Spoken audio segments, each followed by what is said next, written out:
Hey, everybody, welcome to the CEO Health Playbook. Today, I have the great pleasure of an amazing guest and friend, Dr. Maggie Yu. Dr. Maggie Yu, welcome to the show. I can't wait to dive right in. I know we have some cool stuff to talk about, so thank you for making some time. I'm excited, Randy. Well, I'm going to start off by kind of setting the stage. People that don't know who you are and what you've been doing. You've built a widely successful business and you've blended conventional and functional medicine. And I guess just give us a little bit about what the turning point is where you said, I'm going to move away from everything I've known and been taught and dive into functional medicine and kind of where you're at now with your practice, if you don't mind. Mm. I'm going to start saying that there's nothing more game changing to the hubris and ego and masculinity of medicine, modern medicine, than being a female physician and getting sick yourself with mystery illnesses up the wazoo. That's a brilliant stage, and I completely agree. I can feel you on that one.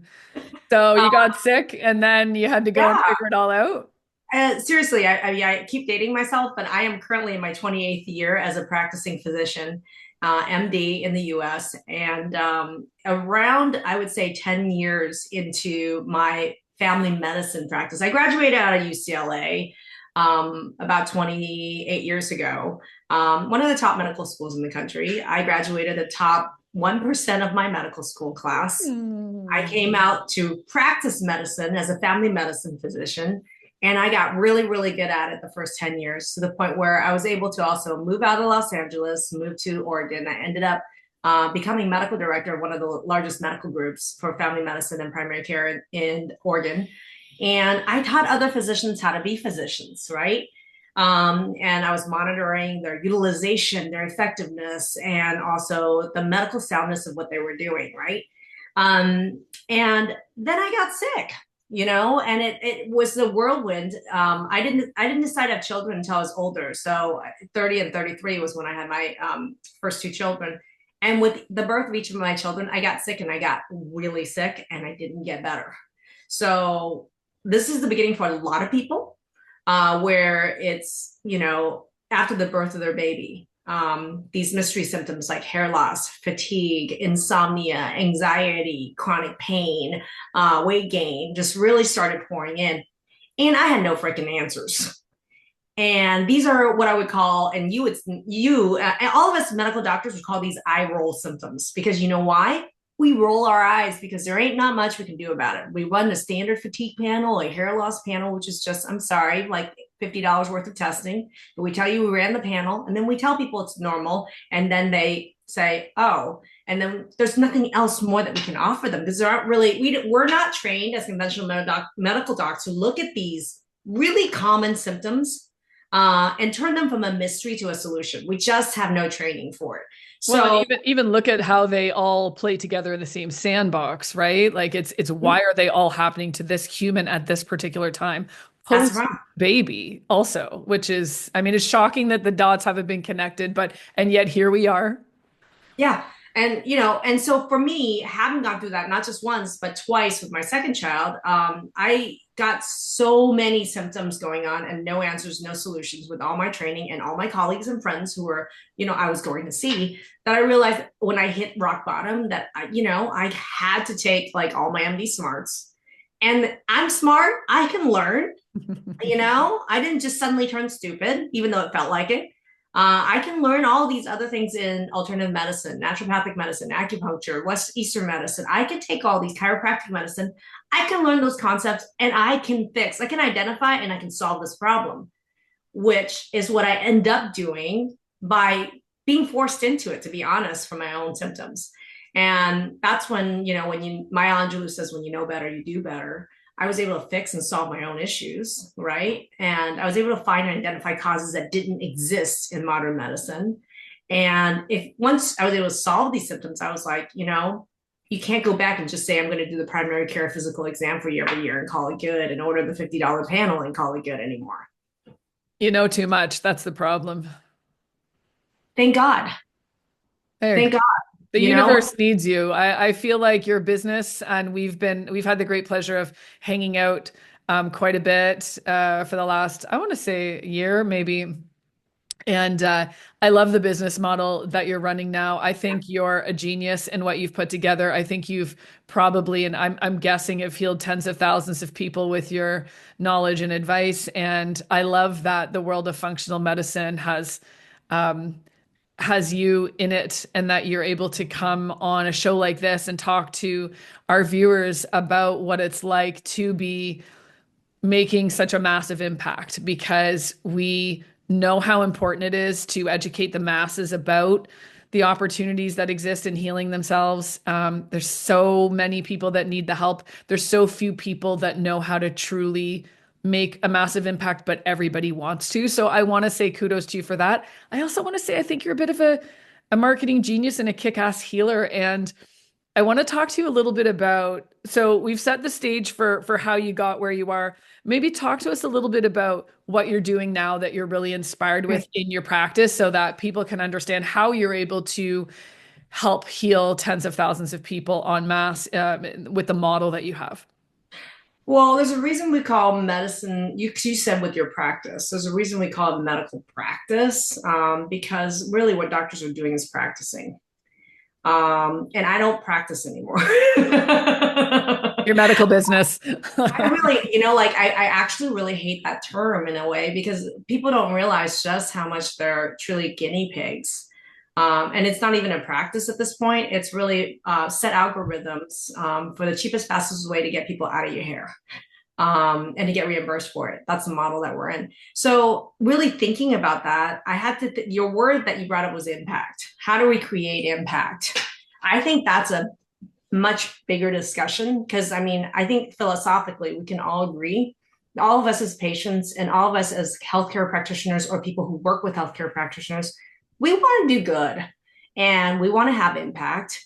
But we're working against some very inherent systems that exist, and even very inherent types of marketing that exist. I had to really rethink that, because look, hey, I can know better and I can do better for myself.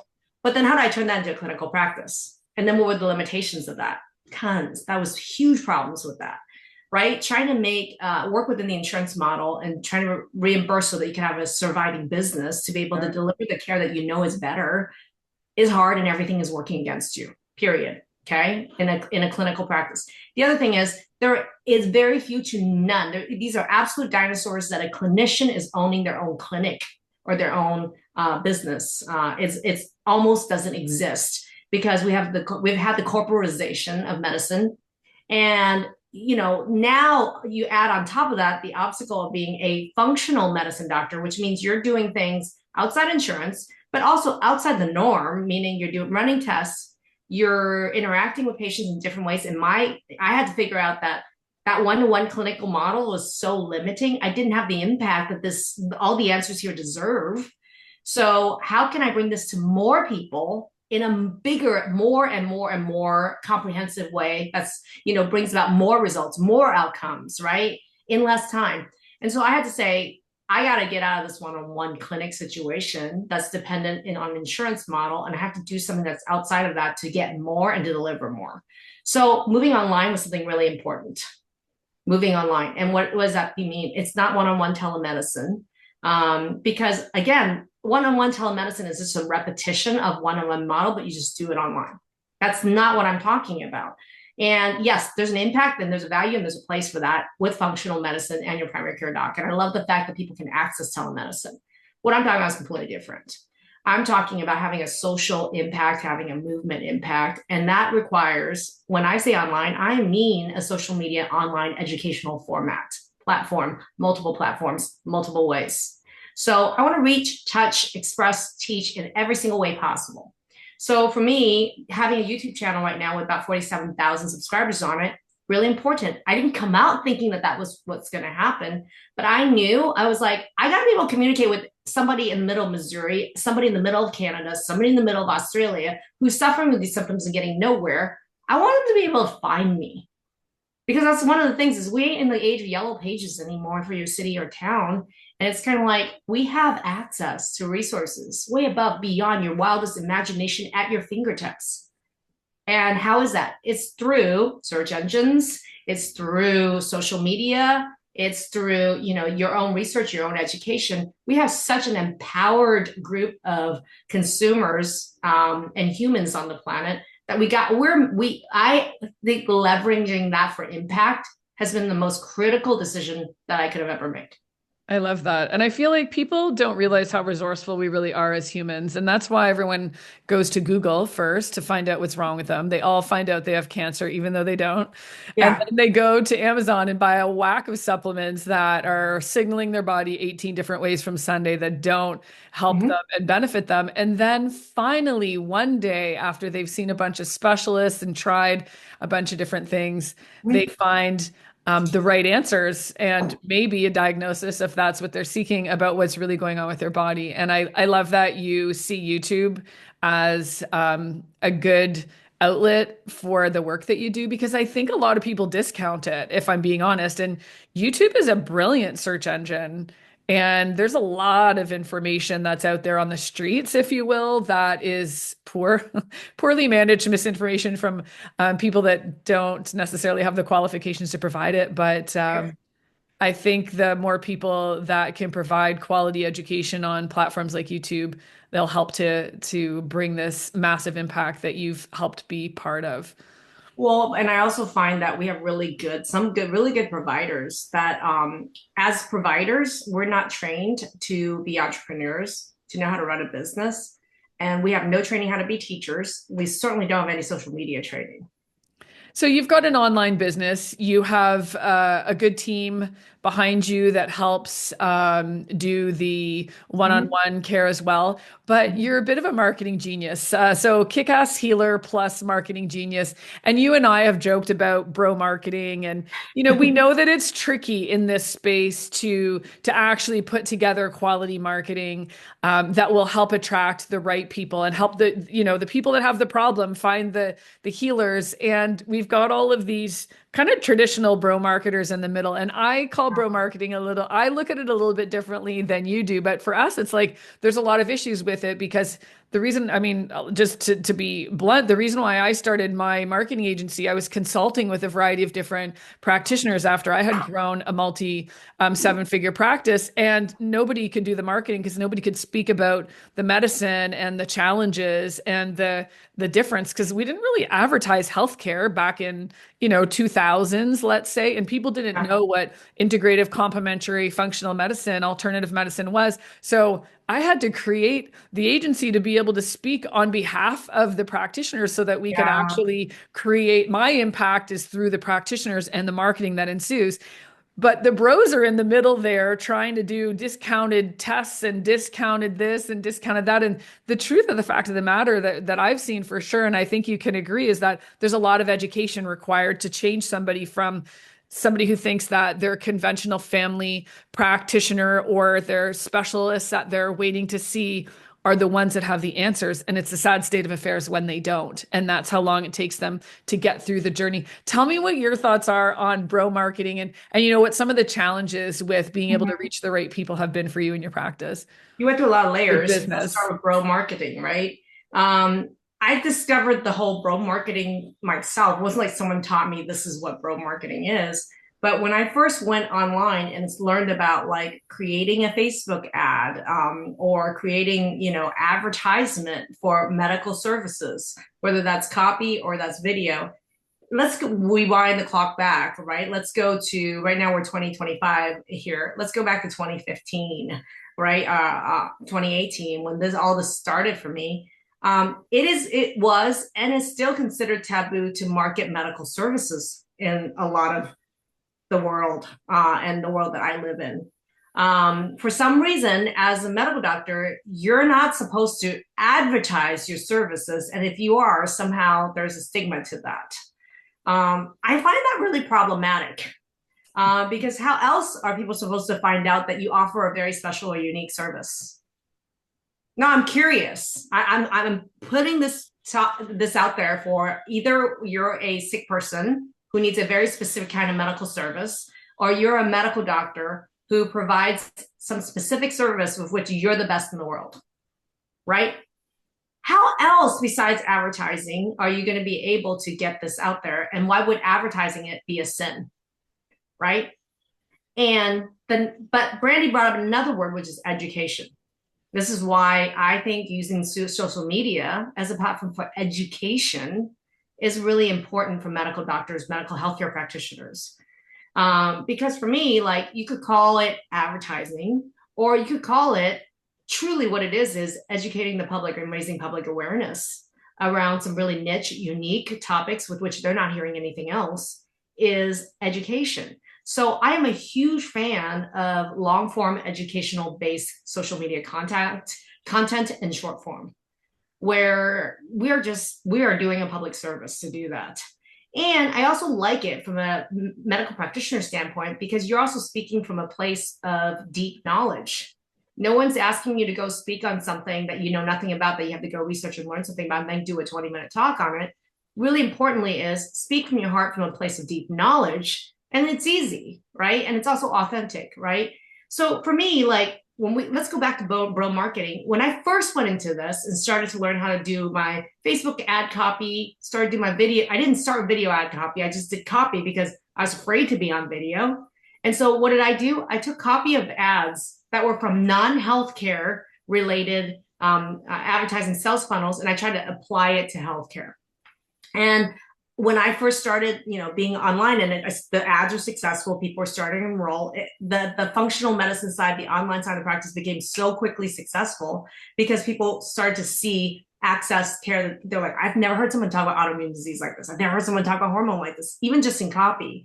It was new. It was different. So being able to use the advertising arm, even just plain old copy to somebody was really helpful. And that's traditional bro marketing copy, right? And what I recognized though was that pretty part of that challenge for me was copy didn't do what I had to teach justice. And so I started with a 30-day Facebook Live challenge from one of my best bro buddies. He said, I'm going to challenge you to 30 days of being Facebook Live, as I'm going to challenge you to 30 days to Facebook Live. He lasted 3 days. I lasted for the rest of my career. Right.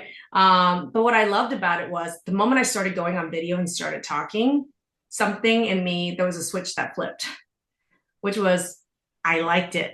I really liked it. I really enjoyed it. However, the first year of all my video content was what I now call bro marketing, which is, I also call bro marketing broadcast marketing, which is broadcast, broadcast, broadcast, broadcast, broadcast. Like, yes, it's a lot of value, but you're just broadcasting what your value is, and you're just telling people things, right? And about a year into this, even though I was running a very successful business, I realized that broadcast marketing only goes so far. There are limitations to that. And the reason is I missed a really simple principle, and that is connection-based marketing, connection-based education, which is that you can tell people memorize shit, you can tell them all this shit all you want, but if they don't feel something, they don't feel connected to something about this, it's gone and it's forgotten and it's part of the scroll. So critically important, the difference between bro marketing and connection-based marketing is, where's the part where people feel? Where's the story that people remember? And where's the part where they feel connected to you as a provider as well, right? Because I always say, look, I don't want to help everybody. I want to help the people that want to work with me. And it should be the same for everybody, because at the end of the day, there's only so much you can do. And some people are never going to be a good fit. And it's so brilliant when you can identify that and give them an opportunity to work with somebody else if they don't think it's a good personality fit. So I love that you made that shift from just telling people on your soapbox what to do to really making a communication with them. And I think the way your personality is, like Maggie, you and I will agree that we're both very similar in certain ways. It's like, look, Maggie's going to tell you what it is. She's going to tell you how to do it. And you're either in or you're out. And that's okay. And I love that. I love that for you so much. Well, So, and the vulnerability piece, though, right? That's, I yeah. think, the big difference between you and I and other marketers. I would say, like, you can sometimes tell it straight and it stings, but I never, ever, I always feel connected to you. And I also know that you see, like, I get the sense that And I think that's missing from a lot of marketing, is that the person who's receiving end of this is feeling seen, heard, right? Really feeling seen, heard, and connected. Like, I never doubt your intentions. And I also actually love how direct and clear you're communicating. There's this blending of divine masculine and divine feminine energy that we can all get to. I think there's really like beautiful divine masculine and there's really beautiful divine feminine energy that I think it's critical to successful connection based marketing or just successful human communication. I agree. And I think that's a good segue into talking about what makes a successful entrepreneur, especially in the healthcare space, especially in the functional medicine space, and Yeah. especially as a female in business today. I would love your thoughts on what you think are the winning traits an entrepreneur needs to have, and even more so if we could just relate it to women in general as an entrepreneur, because we can both agree that this journey is not an easy one. It is absolutely brilliant when you can control your own life and, you know, move all of the chess pieces yourself, but it's not an easy road. Yeah, I think that some of the things I battled early in my career, I would say is fear, scarcity, worth, and anger. Just a few, just to name a few. I really think when I think about that, that's the very opposite of the traits that I have really forced myself to grow over the last, 15 years that is needed for success. Because what's the opposite of fear, scarcity, anger, and low worth would be, I would say, curiosity, like the ability, the curiosity, number one, pivot, the ability to pivot, right? Grit, the ability to keep getting up and going and trying over and over again, right? And I think my number one driving factor for me in my life is just one word, and it's growth. It's growth. I'm the So same. I am very attracted to people who are want to grow. I give me an opportunity to grow, and I don't care if I jump on a train to go to Costa Rica tomorrow. But if it's about growth, I'm going to say yes, yes, and a hell yes to that. And I think I know that from medical training, that's a growth is it's the opposite of how the medical establishment are training providers.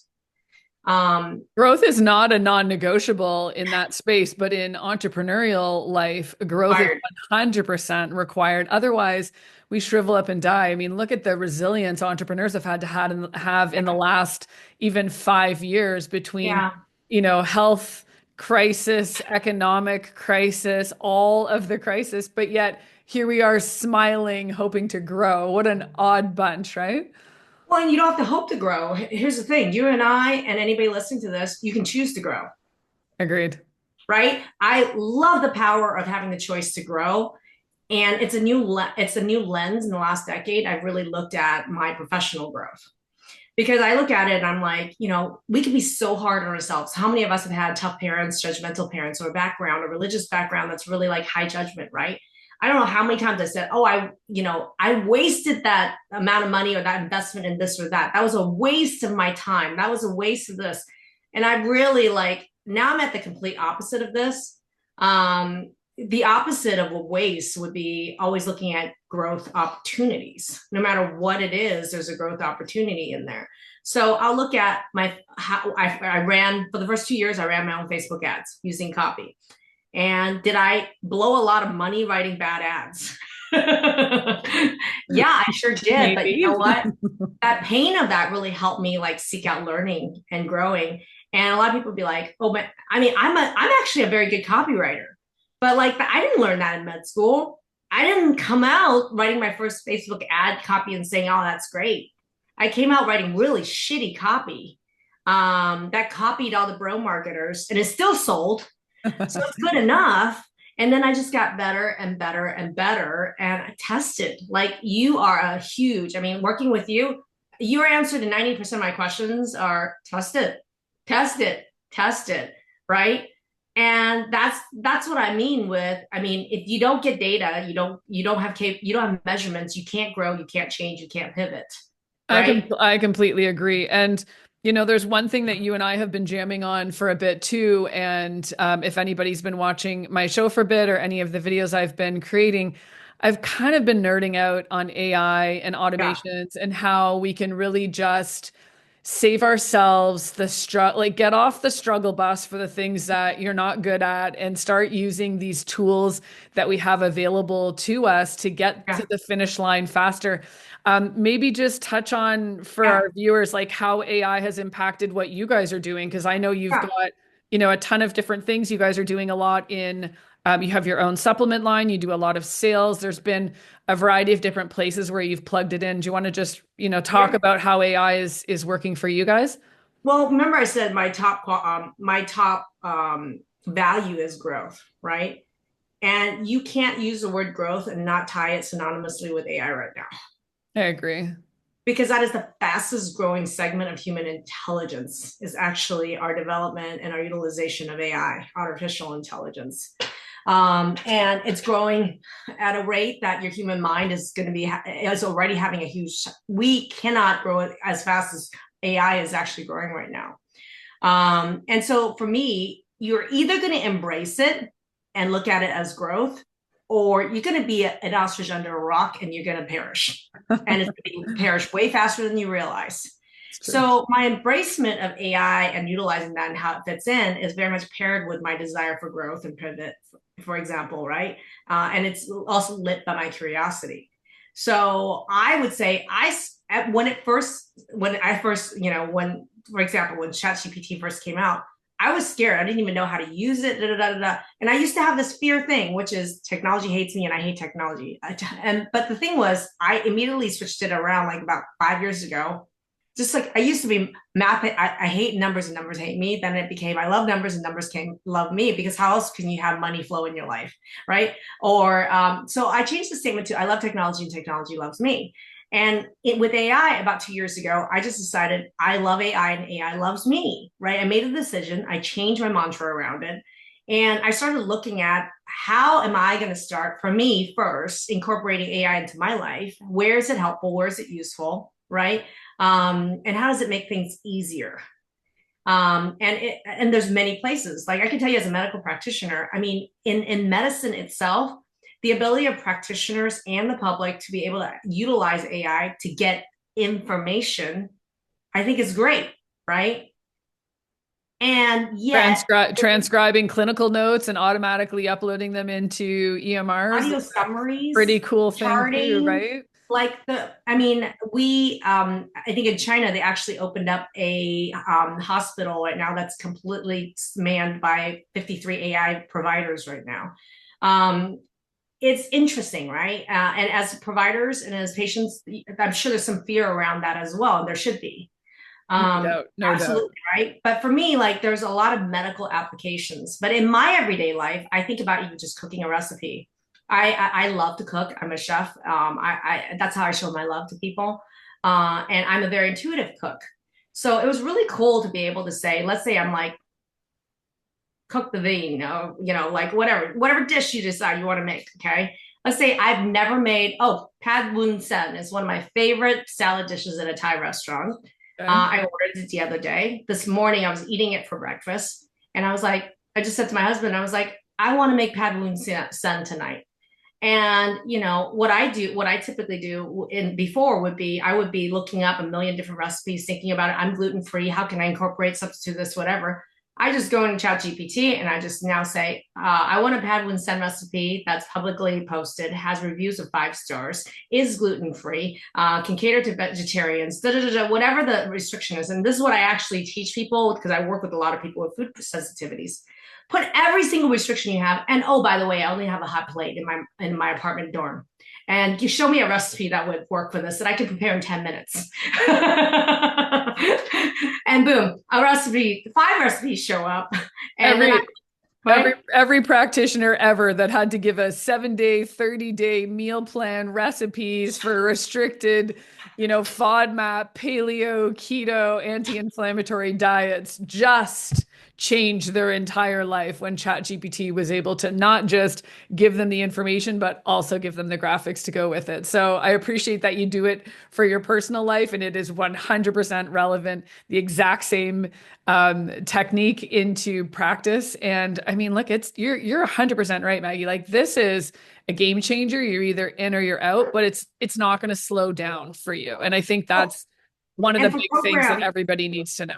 well, think about this. For program delivery wise, I'm working, let's say, with 200 clients right now, with 200 different food sensitivities and 20 different hormone patterns, right?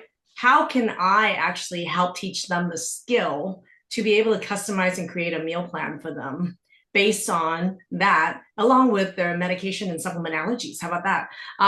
We actually teach our clients an AI course on how to utilize AI to actually help the skill of them I love create that. their own fluctuating meal plan for them and their college born daughter and their high schooler and their 5 year old, right? So this has huge, like it's so amazing from a medical provider standpoint, from my everyday life, from a client delivery standpoint, to teach them these skills, right? And to help implement your medical strategies in everyday life for them. But from a business strategy standpoint, let's talk about that, right? And if you think about that, just think about the things that you do, anybody who's an entrepreneur who do in their own business. And just spend 10 minutes thinking about how many of those are repetitive, like repetitive things. So it's the same thing that's being done on a regular basis, whether it's every hour, every day, every 6 days, every week, every month. Like if you go through and look at your business tasks in a week, there are so many repetitive tasks, first of all, over and over again. That doesn't, number one. Number two, that doesn't have to be done by you. Number two. And then the third task is that can be done better, faster, and easier and cheaper with utilizing an AI. 100% agreed.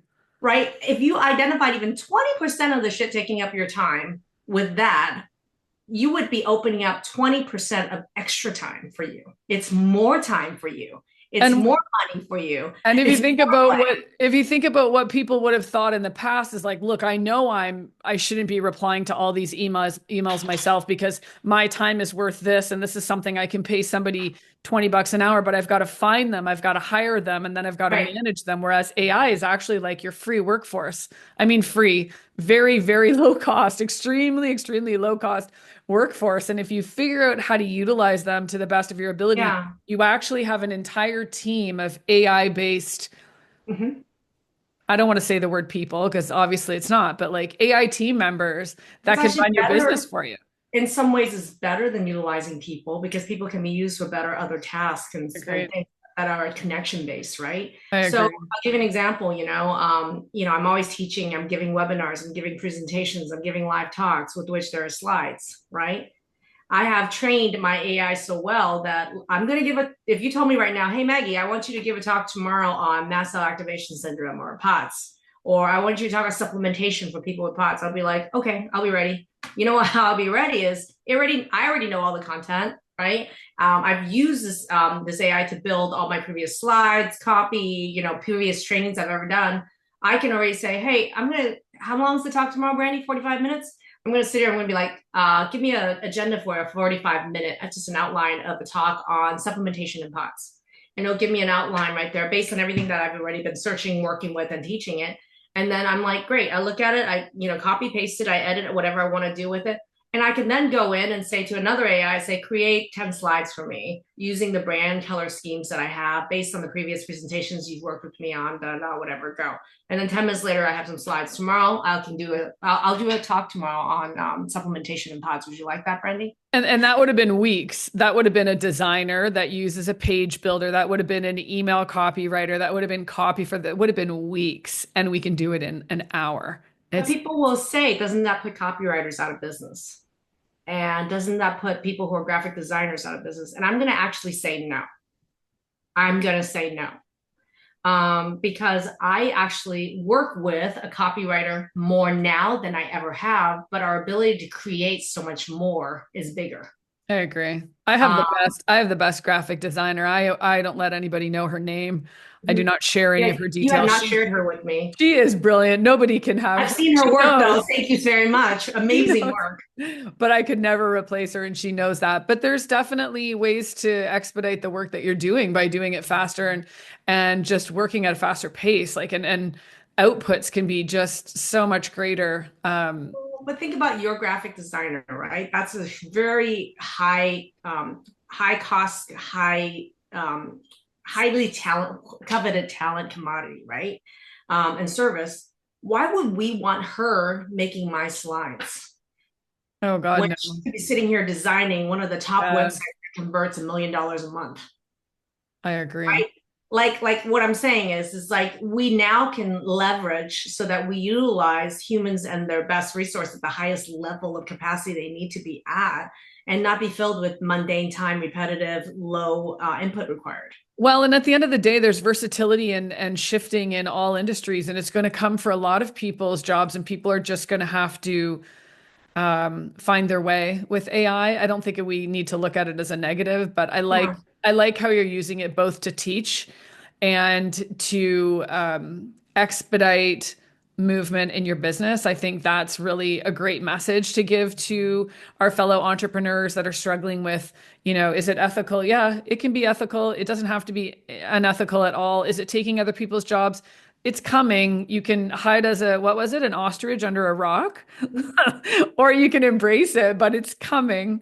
I think one of the other things I wanted to ask you, Maggie, and I don't want to take up too much of your time. I know how busy your business is, but I would love your thoughts on what do you see the trends? What are the trends right now as far as the economy, the shift? I know you've had to make some changes in the way you market and your offers. Is there anything that you could share with our audience about, what you see happening and maybe how you've pivoted?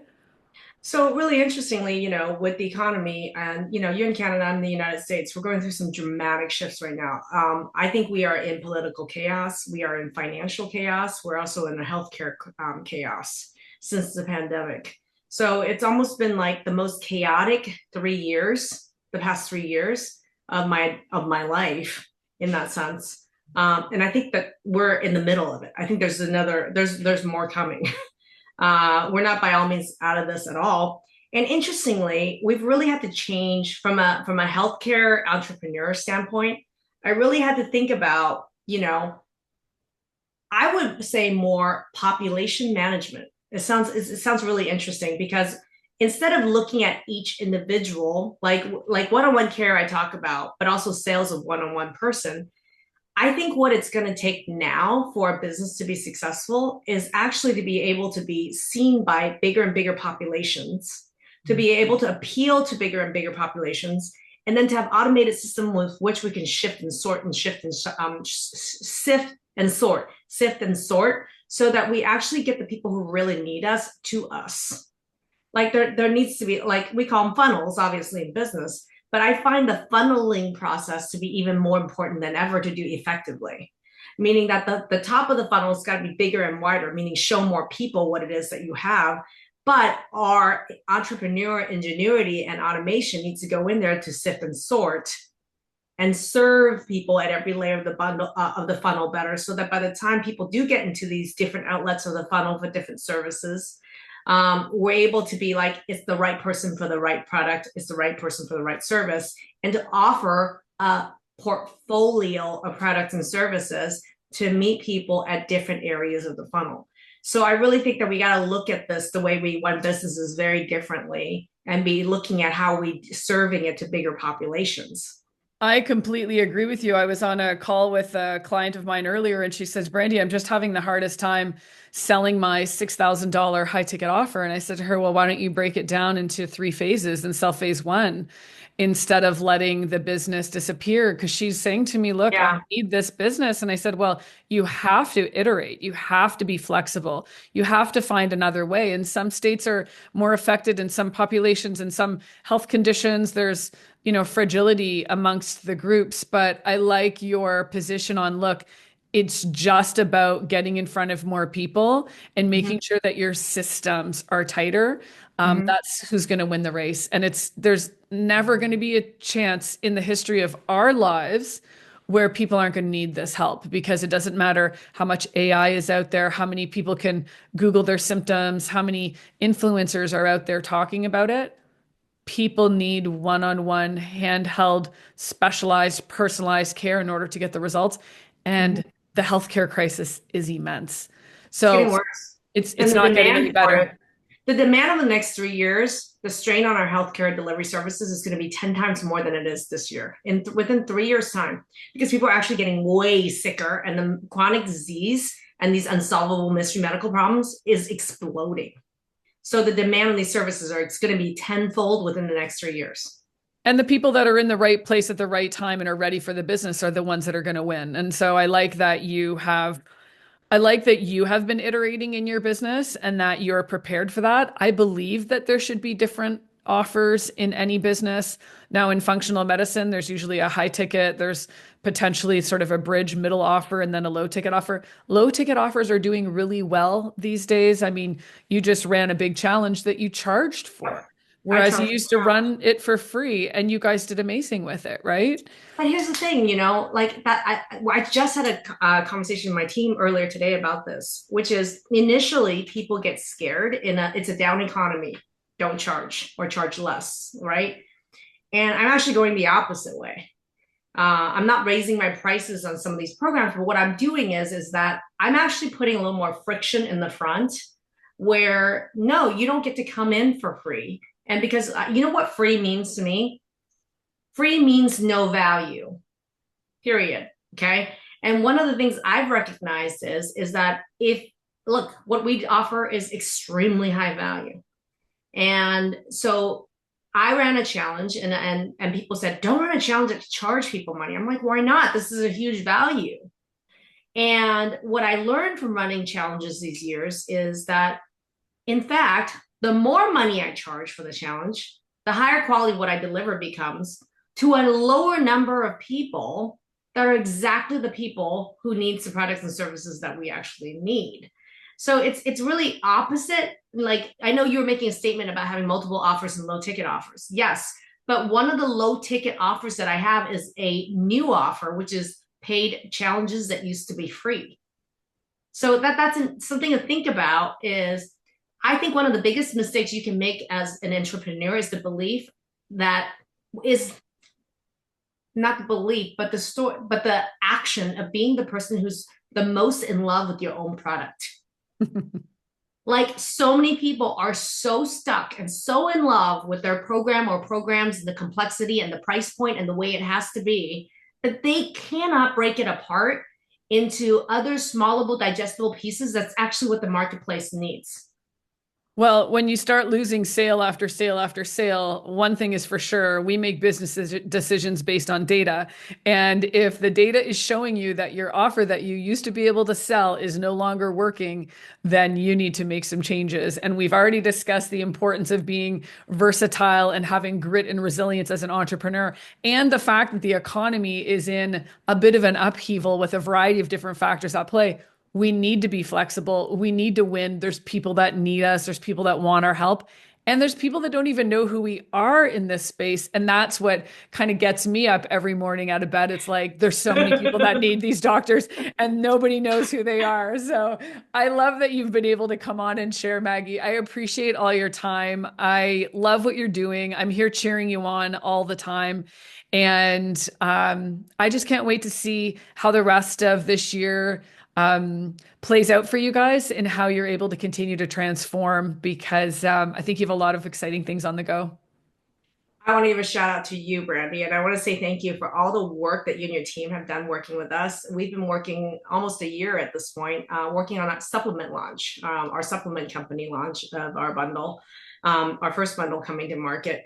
And, it is a breath of fresh air to work with, your level of curiosity, your level of thinking through simplicity and pivoting.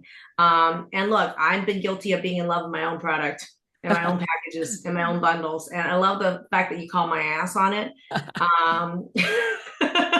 Let's be honest, your new labels are amazing. Your whole My new new brand labels is are freaking amazing. amazing. And just because she told me, she's just like, Maggie, you got to do this for your label. Okay, Brandy. But look, we need truth tellers. And I think really importantly, if nothing else, I want people to hear that what we've been talking about here is just us telling our truth and sharing it. We need more truth tellers. And even if the truth is uncomfortable and challenges us, it always pushes towards growth. And that's what Brandy is about. And I've loved working with you this past year with our supplement launch. Thanks, girl. You're absolutely one of the best customers I had. And I'll tell you what makes you an amazing customer. I tell you my thoughts on something that I have more experience than you on, and you say, okay, and you do it. And we do it fast, and we move on. And that to me is the definition of growth. And I can see how you can embrace it. I think everything that you have shown as a stand-up entrepreneur is brilliant. I love the way you are as a client. I really love working with you. I thank you so much for your time coming on here and sharing your wisdom, your experiences, and heck, even what's coming up in the near future and how people should do a better job at marketing. I hope everybody's listening and is getting ready to start making some more educational videos and getting out there and embracing AI. And as I said, I appreciate you just the same. Thank you for your loving thoughts, and I can't wait to do more business together. And if anyone wants to find me, check out my name, Maggie Yu MD, on YouTube, and check out the YouTube channel, or head over to drmaggie.com. I would love to look. I read comments under every one of my videos, so go check out any topic, any symptom you want. Look up my name after that, and it'll pop up a video on YouTube. We're almost at 2,000 videos at this point on YouTube. You're awesome. Okay, thanks, Maggie.